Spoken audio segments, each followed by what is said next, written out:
CarolAnn Peterson, PhD, with the California Social Welfare Archives. I'm here today to introduce you to Ruth Slaughter, one of our founding mothers of the domestic violence movement in Los Angeles County in California, and Carol Crabson, who's been one of our executive directors for one of the domestic violence shelters for a very long time. We're going to have a roundtable discussion about the history of domestic violence within California and some of the impacts from the nation. So Ruth, would you like to start us out talking about the founding of Haven House, which was one of the first domestic violence shelters in the country? And Carol, feel free to chime in as she goes along, and we'll have this great discussion. Haven House started in 1965 by a woman named Betty Patterson.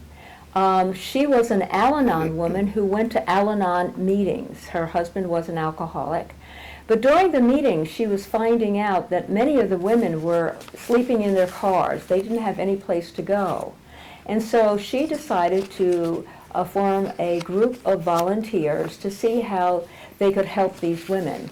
So they started taking them to their homes. Then it became so many women wanted help that they decided then to rent a house in Pasadena, California, and the Al-Anon women, the volunteers, were able to keep the program shelter open for about 6 years. They had to close because the illness of Betty Patterson, as well as just a lack of funds. So it was closed, but the city of Pasadena felt that it was so important to keep this program going. So I was hired as a consultant to try to reopen Haven House, and that was in 1972. And I had run a program in Baltimore, Maryland before. I was new to California. And so I said, yes, I could do the job because I had written proposals to reopen programs in the past.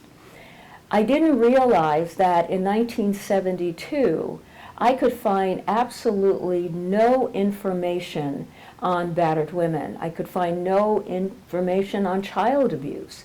There was nothing that I could really model or try to replicate the program except from the women's voices. And I heard from women who had used the program, from the volunteers, from anyone who could give me a story so I could write the proposal, so I could have an idea of what to do next. Hearing the women's stories, it became amazing because it was also my story. I had seen a lot of violence in my own family. I had an Aunt Florence who was terribly battered, and the family just ignored it. They didn't seem for it to stop. It was always her fault of why she was being battered. There were women in my neighborhood who were being battered, and there was just no stopping it. I never saw a police car come to end the violence. And then I also realized when I was 18, I had date rape. So all of these stories, I just got hooked. And I did everything I could to do the proposal with help of many. And in 1972, what I had was the women's stories, a typewriter, a phone, and that was my office. That's what I had to work with. The shelter was funded. The Board of Supervisors did fund the program, and that was the first government grant that was funded for a domestic violence shelter. Yeah, and I was going to say Ruth was being a little bit modest because it was one of the first grants that was given to a domestic violence shelter. As Ruth pointed out, this was one of the first grants, but even though it was one of the first grants, I think one of the things we need to talk about is during that transition of being one of the first shelters open in the country, you were also working in the domestic violence movement at that time, and sort of what transition did you have from Haven House to what you were doing? Okay, well, One of the things that I wanted to say is, the 70s and 80s was an incredibly exciting period with whether working with the child abuse movement, working with the domestic violence movement. So much was coming to the forefront, so much that we thought we knew that we hadn't learned. And it was also a time of a lot of controversy in what the movement was all about.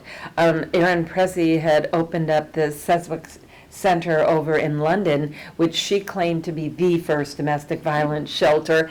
And with that, she was coming up with a lot of controversy over there were victims and then there were women that were prone to violence. And her definition of that, also introducing at the time that there were male victims.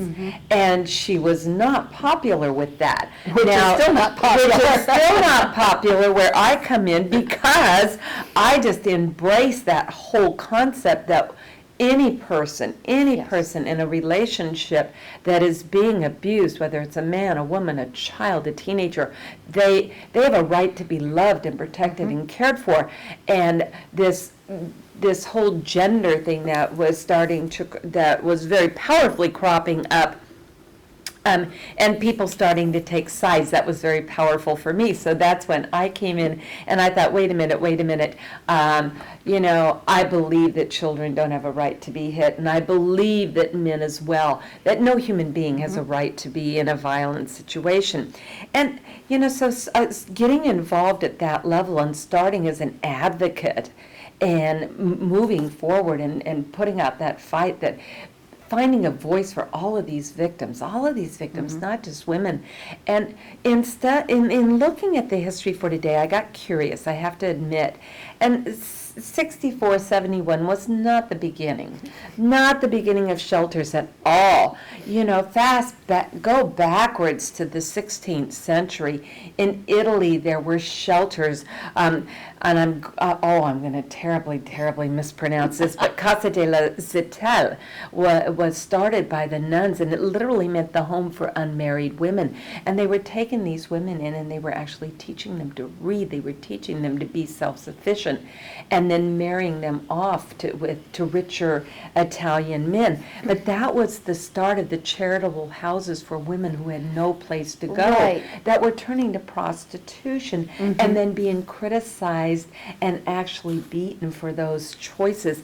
And then in Bologna, Spain, and in Italy and England, and then starting in the United States. And all through that time, it's like there's so many claiming to be the first, whether it was Massachusetts, whether it was the Patriot House in I'm sorry, it's Texas, I believe it was. So there was all of these homes, but the thing that I think that's important is the 70s gave birth and found a voice to where it was so quiet previous to that. But both you and Ruth bring up an interesting point that I think personally belongs to the domestic violence movement. The voices. It's a term we use a lot in domestic violence, the voices. The voices, we talked about the voices of the women and their stories. You talk about the voices of the families. It's the voices. And I see so many of our material that comes printed out talking about the voices. So in some respects, I think that belongs to the domestic violence movement. If it's not, we're claiming it. But you've also both touched on something, and it's not just the shelters, but sort of the fact of this concept of victim blaming, that if she just left, that, you didn't see a squad car in your neighborhood for domestic violence, you didn't see somebody show up at your family house for domestic violence. When did that sort of come that we actually started to include the next phase of going from shelters and this behind the closed doors to actually involving law enforcement, involving others that we needed to do, including starting the oldest council in the country, the Los Angeles County Domestic Violence Council? A part of my work in the battered women's movement was also a part of the women's movement. Right. It was about empowerment for women, giving women rights to empower her to do things that in the past she may not have been able to do. Things that trying to get the blame away from her for her battering, but to look at this as a crime. So that's what we did in the 70s. Now, I didn't have all the history, and I had a certain amount of time to research and write a grant. So I didn't have all the history that you are now mentioning. But I think the women's stories, that's what touched me. That's what really made me realize that another or a program had to open, a shelter for women. And at the time, it was something like 27 beds for men in Los Angeles County. 27 beds for women, and over 300 beds for men. So that was another concern, that there were so many beds for homeless men and probably very few beds for children. So that was the more empowerment. How do we make change? How do we change policy? So it wasn't only shelter. It was really, we were driven for change. Well, and I think, too, that what the women's movement did as well is we took it away from being a homeless woman to being a battered woman. Previous to that, if the woman left the marriage, she became homeless, she returned home to her mother or father, maybe went to a convent or a church, which the history reflects, but she was homeless. And nobody was still, talk about the voices, nobody was, at that time, was still talking about the battering, that, you know, she was still, in the 70s, women were still the property of their husbands. yes. The children were the properties of their fathers. And so for her to leave, she had to either be insane or there had to be adultery committed, but she did not have that right to leave and say, I'm not homeless, I'm not helpless, I have been a victim of abuse. And so the 70s started shouting that. Yeah.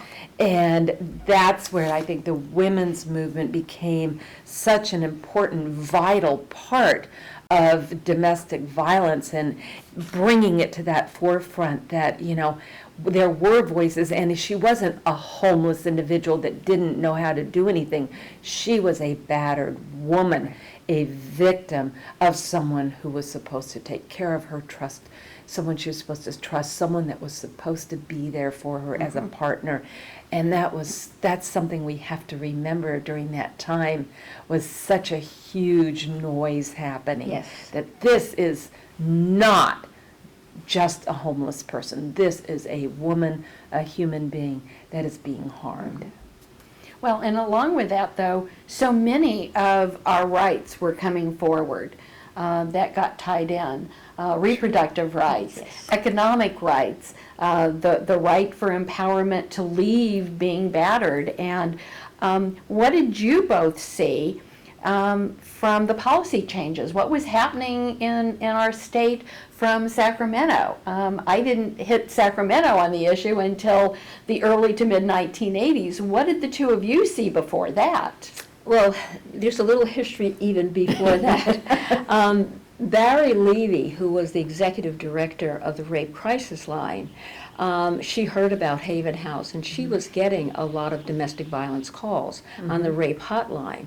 So we met, and we were talking about the need and how can we help to open other shelters, because Haven House being the only shelter, we were getting calls night and day, and that all started because of Christine Lunn, who was a newscaster, and she did a special on a domestic violence shelter, and that was one of the very first also.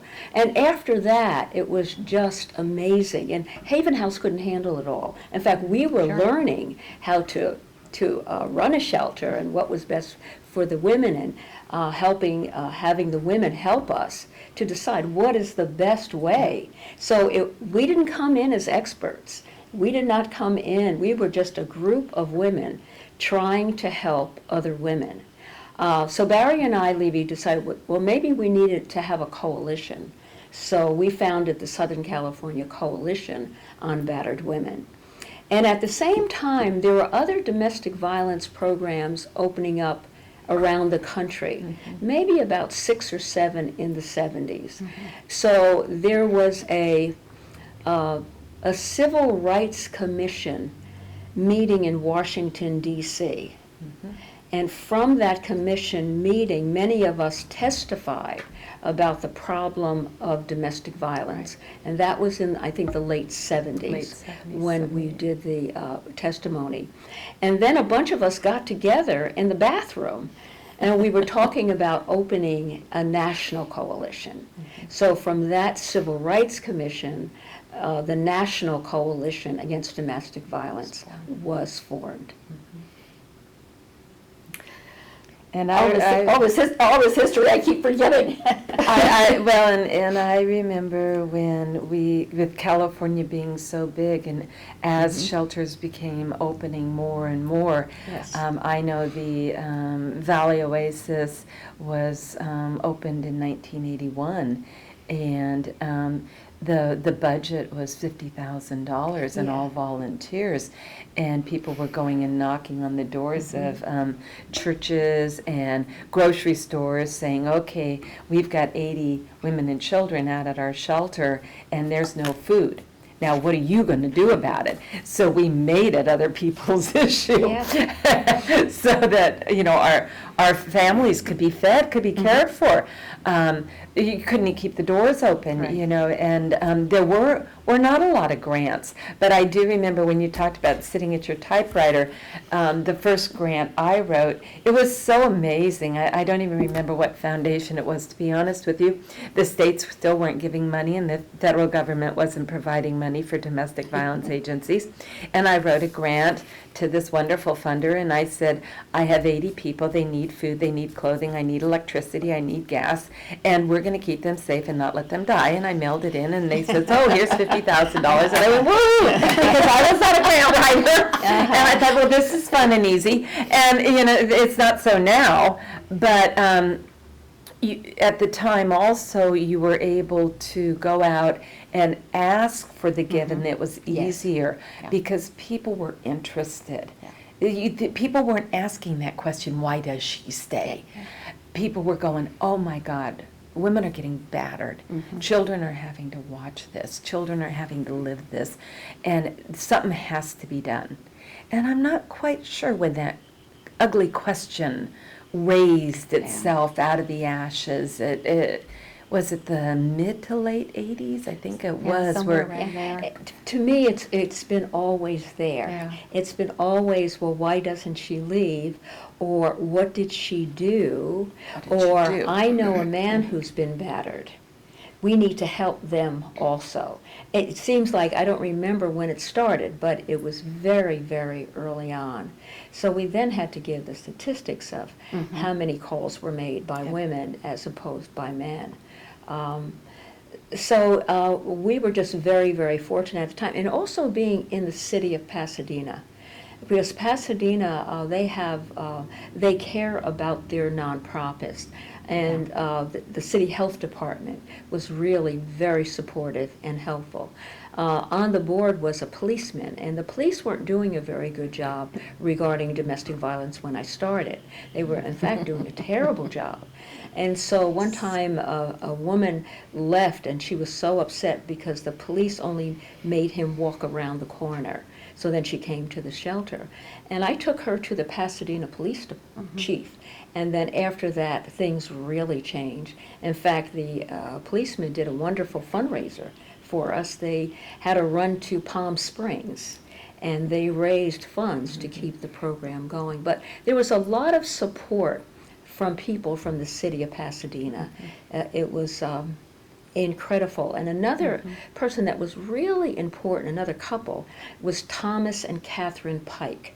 They lived in San Marino. He was a recovering alcoholic, and she was very interested in the Al-Anon program. So they donated. They were really patrons of Haven House. So that's a very important name, Catherine and Tom Pike. Yeah, I think one of the things that you bring up is, saying law enforcement did a terrible job, but I think we also have to remember they could only do what they could with the laws we had. Yes. And that was then about Yes. the mid-'80s when all of a sudden, because I remember sitting in Sacramento doing almost daily in committee hearings, family law, family law, family law. And I kept getting questions from legislators as, why is there so much family law? And I was saying, you don't get it. Yes. No offense to the legislators I worked with, they were wonderful, but they didn't get it. They didn't get that women were dying. They didn't get that children were dying. They didn't quite understand why she didn't leave. And so for Los Angeles, this whole coalition that I think you were also sitting on, we were sitting there almost every other week of what do we need to change? What do we need to change? What laws are we introducing? And hearing from legislators not understanding. But the more tools we gave to law enforcement, the better the response. Yeah. And the trainings. Who ever heard of us going in and training law enforcement? Outsiders didn't go in and train law enforcement. Yeah. And you brought up another piece, as you did. All of a sudden, we were experts, and we're going, we're not experts. We're survivors. Yeah. And that was my first encounter, really, is having worked in the state legislature, doing the spousal rape bill with Lucille Roybal Allard, and finding out we had no witnesses. And so for the first time, I told my story publicly in front of a Senate committee. Never will do that again. And hearing a legislator say to me, I don't believe a husband rapes a wife. And I kind of went, oh my gosh, they really, truly do not get this. Well, and they still don't. Not all of them. No, not all of them. But they're much better. Well, we, where my agency is located up in the Antelope Valley, the population back in the 80s had not boomed yet. So it was this sleepy, rural, Yeah. it was like going into the outer limits, Yeah. if you will. as you Almost a drive up ranching the- community. It was. And predominantly Caucasian, very good old boy, which Yes. hasn't changed that much. And everybody in the house has a gun in one way or another. You betcha, and still do. And the nonprofits that were up there were primarily being operated out of the church, providing food. There was not a lot up there.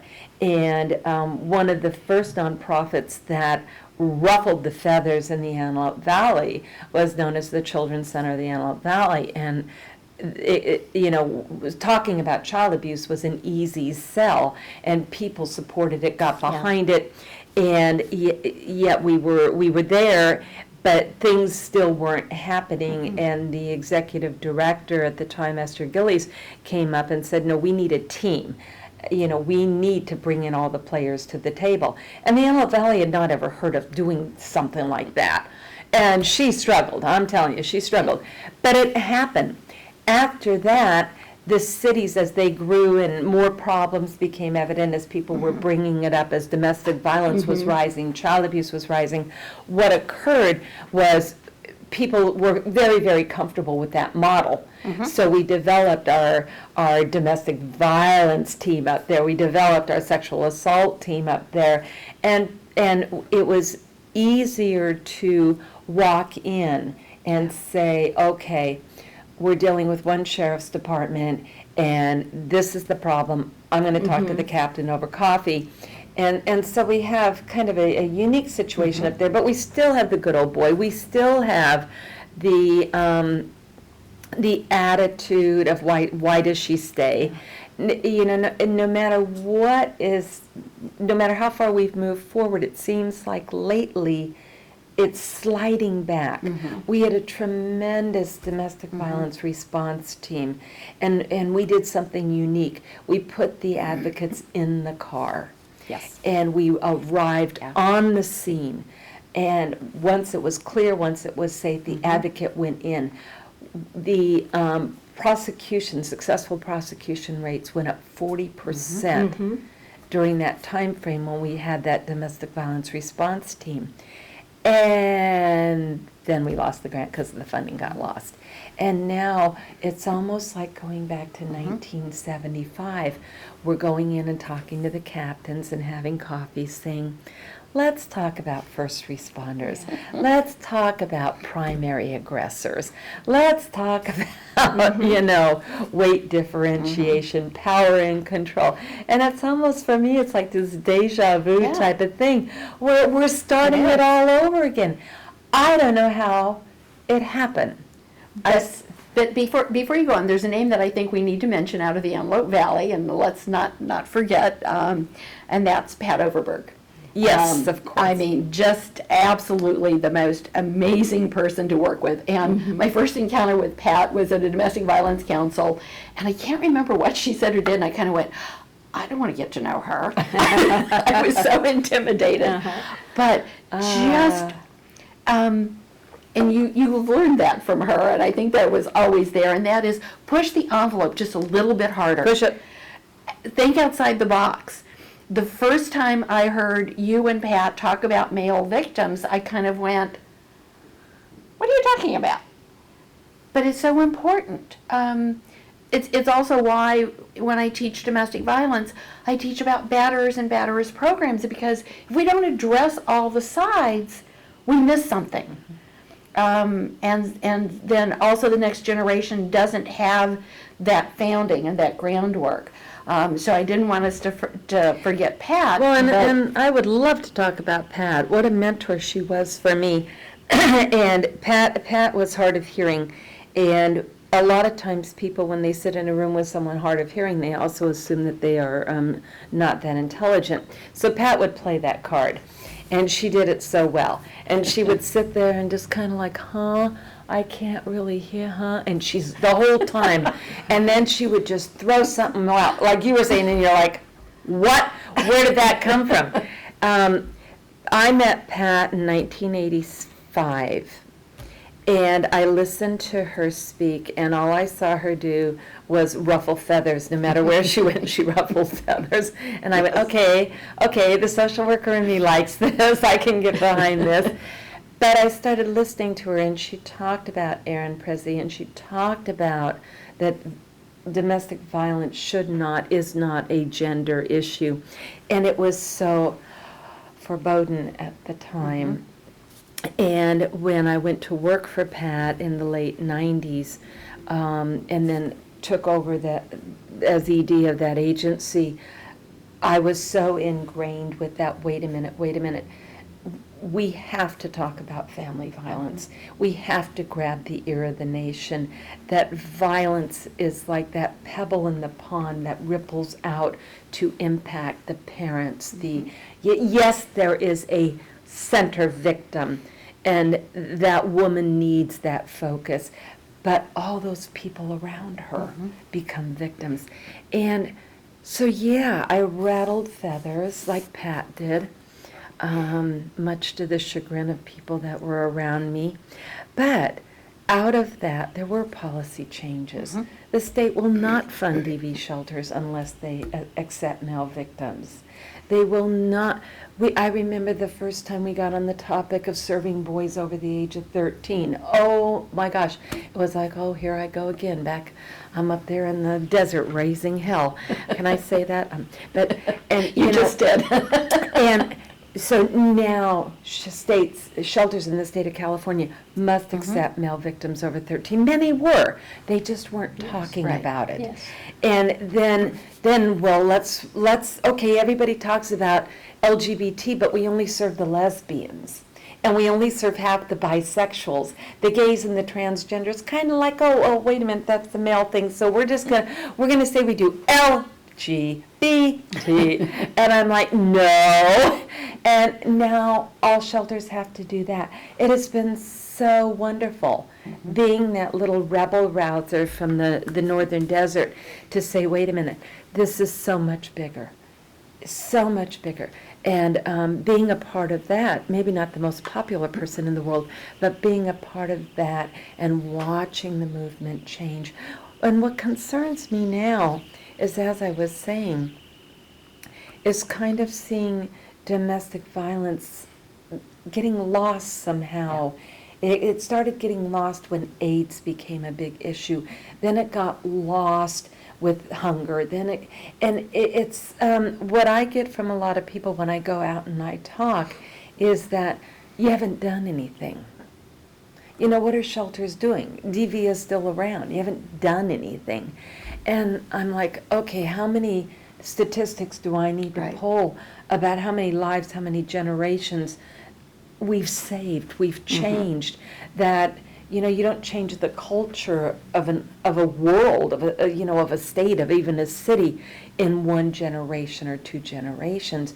And to walk away from DV as being a social issue just as important as it was in the 70s, if not more so, because as the population continues to grow, as we look at these videotapes, this music, all these things that are contributing to aggression and violence, it's still so important that we continue that loud voice that Ruth was talking about. And there's another piece both of you have brought up, and I've heard this all the way back to the 70s when we were first starting, and that is the statistics. And one of the things that has come up and that I've heard the past almost 20 years is we've made up our numbers.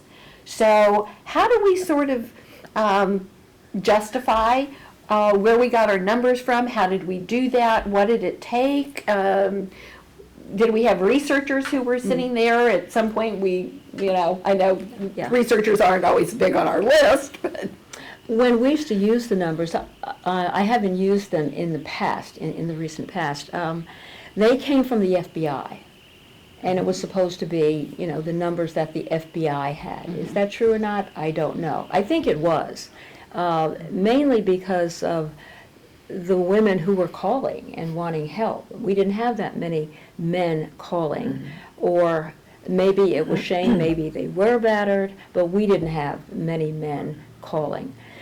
In the beginning, we had to fight hard for women because women were definitely underserved. No ifs, and buts, and that was in every avenue. Women were underserved, and so our concentration was women. Now, 40 years later, we're working with the African American Network Against Violent Relationships. We're working very closely with men because we want supportive men. But the men had to be trained to be supportive. Absolutely. To work closely with the advocates, to understand where we were coming from. We had very supportive men at Haven House. I always had a male child care worker. I always had that. I thought that was so important for the boys. We had boys over 13, so we were one of the very few shelters. But we were also one of the very few shelters that provided services for recovering alcoholics and mental health, people who have mental health issues. We would use the resources around us to be able to help the women also. They couldn't use like they could use in any other drug or alcohol program. So we did serve that population because they were being battered. They were battered women, just like the woman who was just maybe the housewife or the policeman's wife. She was also being battered. So we wanted to be open to help her. But in the beginning, it was definitely a woman's issue, because we needed to do things to help women who were underserved or unserved. And I think that's another piece that we sort of get criticized for, is we made it a women's issue, but that's the time that we had. The 70s and the 80s and the women's movement and our rights and our empowerment. But now I hear the criticism of, why wasn't this a community issue? Because we didn't think it was a community issue, in the sense of we didn't see workplace domestic violence. We didn't think about gang members who came from violent homes. We just thought of what was happening inside that house. And inside that house, it was predominantly battered women that we were seeing. And so that's why our focus was there. And you were talking about how They want to know what you've done now. They don't see the progression that we've looked at. They don't see that we now look at workplace domestic violence. They don't see that we talk about how religion plays a role, how culture plays a role. Yes. Because we were so busy concentrating on how do you keep the doors open, if you got enough beds to house everybody, if you got enough food.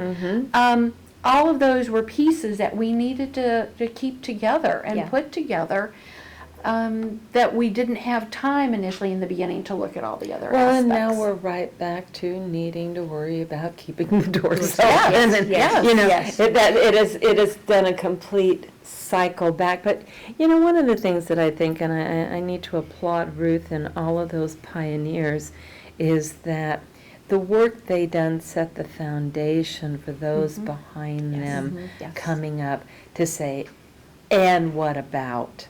You know, when it all started, it was about women in general. We didn't look at all those other issues, that the religion, their culture, their ethnicity, how that played a part. Some did a little bit, but it was about saving that woman, empowering that woman, that she didn't have to stay there. And I think that it was a stepping stone to allow the next step and the next step. And I wonder at times, what is our next step? Because it seems lately we're so busy going back, keeping the foundation solid, that has somehow gotten lost or forgotten. I mean, we should not ever have to be fighting to keep VAWA funded. Yes. We should not ever have to be fighting. What is that? Well, and that was going to be my point of 1994, the Violence Against Women Act. Who would have ever thought that we would have had a major piece of federal legislation that provided funds across so many avenues, victim witness programs, keeping college campuses safe, keeping our shelter doors open, and now to sit here and think of the possibility of losing that, I'm totally at a loss for words. It's one of the areas where I just can't believe this. One of the things I tell young people especially, that when we started the movement, when we started the shelter, it was nothing there. Right. We had to start from scratch. But now there is a lot of information, a lot of good and, well, some bad information, but you don't have to really start from scratch. Right. But you do have to have the passion to want to do this, because it isn't easy. And I feel with so many, as they call them, entitlement programs, being almost a bad thing, how do we keep services going? What is the new way, the new ways that can get the attention that we still need these programs? I think still shelters are very important, but they're only 5% of the need that's in the community. This is a community-wide issue, and that's why I'm still in domestic violence, and with this network that I'm involved with, it's doing the things that I feel are important for right now. I don't know if we can go back, but Sure. I just feel strongly that younger people or people coming into the field want to make change. And the change now is so huge. It's with the videos, with the movies, it's with everything, where we were just changing how women were being treated. Now it's also how our children are being treated. So I feel it's a whole new concept. And when I left Haven House as the executive director, I wanted to do something different. I felt that I just needed to, it's an important time of my life to make change. So I met Dr. Vivian Brown, who was starting Prototypes. So I got into HIV/AIDS prevention for women, and how do we get women to protect themselves from HIV and AIDS. So of course, domestic violence just followed me. I mean, it was nothing I could just shake off. It just followed me and all the work that I was doing. But the work that I was doing was prevention. It was community outreach. And so spreading the word about the violence, keeping women safe. And surprisingly, because we were working in South Los Angeles and East Los Angeles, many of the shelters would not accept our women. Because they felt that they were the bad, sad women. And so they weren't the women that they wanted to take. So we just decided to open up a shelter to take care of the women who were coming from our program. But it's a new day and a new time, and I think we still have to give the history. I think you still have to give the history. You still have to let young people know that we started from nothing. Now, how do we truly help women? And what do they need to do now to help women? And we support them. Well, and what's the bigger picture, and do we need to take the different ways? I think we have to keep those roots. Like you said, we have to keep the history. We have to remember that. Sometimes what I get concerned in is the DV gets lost with the other issues that are the 7-year issue of the day, and the domestic violence. We were seeing, we have a SART center, sexual assault response center, at our nearby hospital. We have advocates that go over there, and what we were doing is in our advocacy work, 80% of those that were being sexually assaulted were being sexually assaulted by a significant other. That, again, not being addressed with law enforcement, not being addressed, so we started addressing that. And it's like almost everywhere I go now, I can sit there and go, okay, we run a Homeless Solutions Access Center. 48% of all women that come into that Homeless Solution Access Center are victims of domestic violence, and maybe on the streets, maybe living out in the desert because of that domestic violence. But right now, all we're doing is looking at the homelessness aspect. And so I try and bring in that aspect and paint that picture of women's plight and what our needs are to be helping them. Whenever I go out and speak, and it sounds like, advocating. And One of the things that we learned doing the HIV/AIDS work is that we had to help the woman where she wanted to be helped. So we used the behavior change model, and she could work on domestic violence or her health issues or housing issues. Any of the issues that she wanted to work on, we would work on those issues, but I had a HIV/AIDS prevention grant, so I always had to put HIV/AIDS in there. So all of our programs that we had at Prototypes, they had to be, where she is at that time, because some of them don't want to leave, they just want him to stop the battering. the strength-based. So we try to work with her where she's ready to work, but always giving her new information. Yeah, I think part of it is the fact that one of the videos I use, Broken Vows, on the intersection of religion, says it very well. If we want to stop the violence in the streets, if we want to stop the violence across countries and across any lines whatsoever, we need to look at the violence in our homes. And so to go back and remember our roots, remember our foundation, and not let the next generation forget that. I think is so important. When I sort of take my students on what I call the little history lesson, we go back thousands of years, that there was no such thing as domestic violence, but that didn't mean somebody wasn't getting battered in the house, and bring them to the forefront. It's news for them. This is something that they've not heard, they don't think about. And so, as I tell them, though, is we're slipping backwards, as you were talking, and it feels like we're back in the 70s, that they may have to get out there and fight for the rights that we fought for. That doesn't mean we're going to abandon them and not be there, but they've got to find that strength within them to carry on the movement.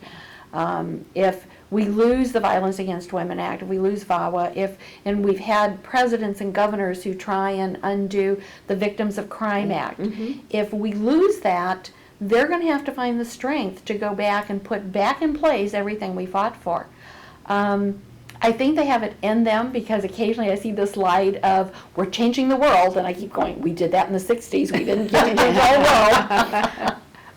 But at the same time, that I don't think it's totally yet a reality that they may have to get out there off of Facebook, off the internet, and literally hold up a picket sign and walk down Yeah. Pennsylvania Avenue and do a march. It's something like the civil rights movement. Yes. Many young people don't get all the things that we have now.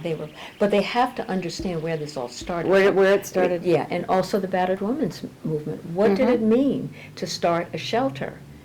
Well, look at 2 years ago. The government cut the funding for the DV shelters. How many shelters shut down? I mean, for 1 year, we had to fight. And whether it was a political toy or tool to get something else, it was so, to me, it was such a loud, resonating statement of where our politicians see this as an issue, to eliminate funding for the domestic violence shelters in a state. Yes. Oh my gosh. And yeah, we put our shoes back on, we got our picket signs, we went up to the Capitol, we yelled, we screamed, we did what we know we had to do back in the 60s and we got it back. But for 1 year, we lost shelters. We did. And we in LA lost County lives. alone, we've lost 4 or 5 of our shelters had to close their doors. I remember I got a call from Governor Schwarzenegger's office. I can't remember, somebody in his staff, because I put out a statement that became a headline in one of the local newspapers around here that said, "Governor cuts budget, condemns women to death." Oh. They were not happy with that. Yeah. But that's what he We was had that in our doing. scrapbook, by the way. We cut that out. But that's what he was doing. Yeah. It was. And It was. it's the whole thing. Are you going to be responsible for women's lives? I think part of where we want to transition to now is sort of what have been some of our really major accomplishments, Yeah. Violence Against Women Act and others, but what are our next steps? Where do we go? What sort of issues do we need to be including? Yeah. And I'm sorry. Yes. Some of the things I think it's really important for people who want to get into this field or be advocates or even people in the community to be able to help others. You know, neighbor to neighbor, church members, helping members in their church, and helping in supportive ways to end the violence in the family, to having more men involved, having men to be supportive of the actions of domestic violence, and realizing and also training other men and boys of what is a real man. What does it mean to be a real man? And so I think that it's a new emphasis, a new time, that keeping our doors open is going to be difficult like they always have been. And I think it's a community issue, and the community has to understand and realize that the violence in the home can also mean violence within that community and how it affects our schools and our everyday life. Well, and one of the things that we've been doing over the last 2 years is we developed, instead of calling it an anti-bullying program, we developed an anti-violence program and presented it to the high school board of trustees who approved it. It was approved at the Department of Education at the state. And although our budget is 0, we have a lot of heart and a lot of volunteers. We go into the schools, work with the kids to develop an anti-violence program in each one of the schools. We have guidelines, we have measurements, but the kids make it their own. And 50% of all the clubs that are being identified have men. And so we're really focusing on the violence on campus, that it's just an arm of what's happening at home. But then it also happens with, if I beat up my girlfriend in 11th grade, when I get married, I'm going to beat up my wife. And so working at that level, and then what we're doing is we're slowly bringing in the middle schools, which are challenging by the parents, not by the schools, but by the parents. They don't want to be talking about this issue. Their kids don't need to know about it. But their kids they're going to school, there's violence on the campuses. So we're using our high schoolers to go down, and they're going down in 8th grade orientation or freshman orientation saying, okay, you're coming from this school, you may have fought here, there may have been violence, you may have thought it was cute to bully somebody. In this school, it's not tolerated. So we're trying to change the cultures of the schools so that not only are we reducing the amount of violence on campus, but we're changing the thoughts of teenagers so that when they grow up, then their attitude towards relationships is going to be different as well. We also started working with the Department of Corrections. We were asked to go in and do parenting classes for these young men who have children but are in some of the youth camps. That's not what they wanted, like you said. What did they need? And they started saying, if I go back home, I'm going to stay in gangs. I need something different. What can you do to give me something different? And we were talking about measurement on how we were going to see measurement with these young men, because these are hardened young men. And one of them, if I may tell this story very briefly, because it's so profound in where I think that we need to go in the future, is this young man has a girlfriend, his baby's mama, and every word out of his mouth when referring to her, bringing her into the conversation, was that effing B. And that was at week 1. At week 10, it was Melanie. And that didn't sound like a huge difference. Very huge. But for those of us to see this hardened, tattooed gangbanger, everything's that F and B, in 10 weeks going to, I need to talk to Melanie. Yes. I want Melanie in my life. I want us to work together to have a better, to give to our son. To me, it was like, whoa! Huge. Whoa! His whole concept of a relationship and how that person needed to be changed was altered. What did we do? Did we have a program? No, we went in as a parenting class. Yeah. Did we meet them Yes. where they were at? Yes, we Yes. did. So, I don't think we can just go in and randomly start talking to people and create programs while we're sitting in front of them. But I think those are places that we're looking at, our agency's looking at, in, where we need to start addressing domestic violence in general. And that vital part of working with the young men in changing their attitudes towards women. Well, and that's part of the history I want to follow up on, because that's a far cry from 20 years ago when we were trying to get legislation that said, let's put dating violence in our curriculum, and we got told by the Department of Education, can't afford it. And we were all sitting there like, are you serious? Yeah. So to come, and as usual, we think outside the box, we push the envelope, we find a way through the back door to do the programs, I think is great. Because you, before you left Prototypes, was doing a new program, working with women coming out of prison. Yes, yes. Which I think is another next step Yeah. that we have to look at, so can No, you talk I about did that after Prototypes. Oh. Okay. I'm sorry, after Haven House, not Prototypes. That happened at Prototypes. We opened up a domestic violence program for women who were coming out of prison who had been battered. Also sex workers who were being battered. So we were really serving women that the shelters weren't prepared to serve. So that was going, but they had children. They had children that they had to raise also. And not every shelter should do that. I'm not saying that they should. I think you need to fit your niche to meet the community. And to me, there's no cookie cutter shelter. I agree. There's some basic things you need to know and learn. But basically, I'm just such a strong believer of listen to the community, listen to what the women feel are important, and also having some of those women to also work with you. And so we had the social workers, but the social workers had to be really special, as well as the interns. They had to really understand the population. What is the best way to talk? Because, like I said, there's no cookie cutter. Right. The School of Social Worker is very important. It gives the foundation. But once they get out into the community, they have to learn that community. Yeah. And I don't want us to forget some of the organizations. You mentioned one in particular, the National Coalition Against Domestic Violence. Yes.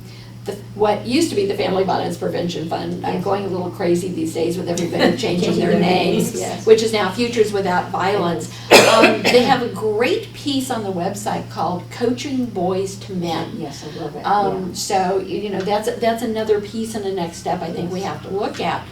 The fact that, yes, we now open our shelters to men, and remember that men can be victims of violence within their home.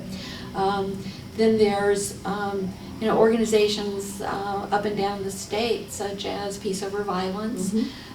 Those organizations that have been there a long time, assisting us with our work, but seem to sometimes take a back seat and get hidden. And we have to remember that they're out there still supporting us, and hopefully we're still supporting them to make it happen. And the fact that we were one of the few states that had two coalitions initially, Yes. the statewide California Coalition on Battered Women and the California Alliance Against Domestic Violence, we are now one. Yeah. We are now We have one. one coalition. And that was an interesting challenge. Yes. Well, you know, another thing that's going on out there that our agency became a part of, and there's 8 of us in the state of California now, and that is Green Dot. That is a best practice. It's international, and it's focusing on bystander intervention for sexual assault. But a lady by the name of Hollenbach she's got a very small nonprofit, and she said, but we need to also look at violence on the street. So instead of a green dot, she utilized the purple dot, and she's international. Well, now Hollenbach has joined with Green Dot, and that is the name of the organization, is Green Dot. And so you Green Dot, and we're in 4 schools now with our Green Dot program, and it's very much like the anti-violence program. We've kind of blended that, where you're teaching the largest majority of people, you know, that you have a bully, you have a victim, you have a sexual assault rapist, you've got a victim, but then you have all these bystanders. And so what their approach is to alter the behavior, understand the culture of a bystander, why they don't get involved, and show them ways that they can get involved, even if it's, oh, I'm sorry, I spilled something on you, let's go change, to get the victim out of the situation. So we're utilizing that in the schools as well as introducing it into the communities. And I love the concept of using the numbers, you know, as a different approach. And then there's also a best practice is called My Strength that the sexual assault movement is using, that focuses on teenage boys and using their strength not to be violent towards women. And so there's new best practices that are coming down that can easily be inclusive of domestic violence. And I hope more agencies start utilizing them. We're having fun with them. I mean, you know, you go around and the kids have green dots all over their face, and you know, it's like, did you do a green dot today? And woohoo! And we have a board in every one of our programs where even our staff can come up and do a green dot, or our clients can come in and say, oh, I did a green dot today. And you know, it's just, it can be fun. Yeah. And you start switching the way you look at things, and it seems to be very, very impactful. So it's exciting. Yeah. I think what goes with that is I hear so often from my students of there's no prevention programs. I think things like this sort of go unheard of, unseen. But also they're looking at, what do we have as prevention programs that start when I'm 5 and 6 years old? Yeah. Because if we don't get this generation at 5 to change their ways, then trying to do prevention when they're teens is much more difficult. Not impossible, but it's much more difficult. So do we see anything that's happening down in those much lower levels of schools? One of the programs that I'm involved with is called Circle of Friends, and it's a wraparound program for mainly high school students and students with special needs. And they're the most bullied of any group of children. So what we're doing is to having the general ed students to be friends with these students. And it has lowered bullying in so many of the schools because they have regular friends now to eat lunch with, to go to the movies with, to do things They're with. not isolated. Yeah, Yes. they're not isolated to be bullied because their general ed student will also help them to go through the And high it school. goes back to what you were saying earlier, Ruth, is that you have to start at the community. I know that we have barriers in our community. When you start to the lower the grade level, the more protective the parent. And they don't want words like violence. I mean, it's in their child's life. yeah. You know, you wanna protect your child from it. And it's reaching out to the parents and having the parents Yes. somehow get involved, and so that in these, because I'll tell you, I remember when my kids were in kindergarten, preschool, you know, it's push you off the trike because it's mine, or, you know, I want the swing and my 2 minutes aren't up, so you're going off the swing, you know. And those are still acts of violence. Yes. You're learning to use violence to get what you want. And I don't see that in those lower grades, because the parents and the PTAs are going, no, I don't, you go talk about it with my kids and they're gonna learn something. Well, no, they're learning something, we need to talk about it so they won't.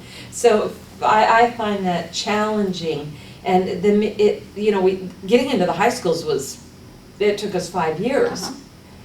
Getting into the middle schools and having the students go talk, we're only in 2 out of 39 middle schools, because the principals and the parents don't want us talking about sex. Yeah. You know, what the heck? So I see that as just, you know, it's on my radar. I'm sure it's on everybody's radar. I can't wait to hear the program that says, I got into preschool and I'm gonna be one of the first ones to go, how'd you do it, you know? So I think that we're moving in that direction, but it is, you've got to educate that community. You've got to desensitize those terms and empower the community members that you can make a change in your own community. And we're fighting against great odds, because when you look at the movies now and what they're showing teenagers, or the video games, and the video games are just absolutely horrendous. I saw my 14-year-old nephew and I wanted to play with him, and he showed me the video and I was just absolutely shocked. So he's very sensitized to violence. So we're fighting so many forces. That's huge for the new generation coming up and doing this work. Well, and they don't think about what they see and hear, and even in music. One of my students about a year ago did a paper called Teen Dating Violence in the Twilight Series. And when I brought that up to some of the women I ride with on the train, they went, oh, we hadn't thought about that. Oh my gosh, it is. It's a dating violent relationship. Wow. And when I saw the ads for the Hunger Games, I sort of went, oh, new wave. So we have to be very cautious and very aware that what our kids see and hear, not just around them. They didn't see that in the 70s. No. No, women were actually in the TV shows, the women were respected. I mean, you know, you look at in the 50s and the 60s, even the shows that were out. I mean, I always used to sit there and watch and think I got cheated because Margaret never ran her stockings, and Jim would come home from work. But they got treated with respect and they in were limited fashion. In a very, well, it wasn't limited She fashion. was at home with no money and resources of her own. She couldn't even buy a car. Right. That's true. Couldn't have a credit card. But So- she wasn't being hit. But we don't know that. Well, no, my aunt was being that's beaten. true. My aunt was being beaten in the 50s. And some of the women in the neighborhood were also beaten during that period of time. No, it was definitely happening. Well, and I think that's a misperception. You've got the 50s TV shows where, you know, the The 2.5 Perfect Family. kids, Father the Knows great, Best. Yes, Father Knows Best, and the Donna Great Reed. Dog. And yet, behind closed doors, all the neighbors know that it's happening. So what I was referring to was the projection of this was a nuclear family that was content and happy and solved all their problems in a half an hour, you know, minus the commercials, versus what's on now, versus the movies that are on now, versus the role models that are on But now. we still try and solve everything in an hour. And that's why I think it was so difficult in the past too, because there was the ideal family. The ideal. Yes. The ideal family. And now we And don't have one. Yeah. And, but none of us lived up to the ideal Your family. I always felt cheated. But overall, I think that that's a great way for us to sort of conclude. We've sort of come full circle back to where we started, and absolutely, laid the groundwork for what happened not only in Los Angeles and Sacramento and California, but nationally on a great basis and a little touch of international. So. And I still have hope, CarolAnn. I still have hope that that we will continue to fight. I know the two of you will. I know I will. That and fight is probably the worst word I could use. That we will continue in a positive way to make change. Absolutely. Couldn't have said it better as a conclusion. So thank you both so much.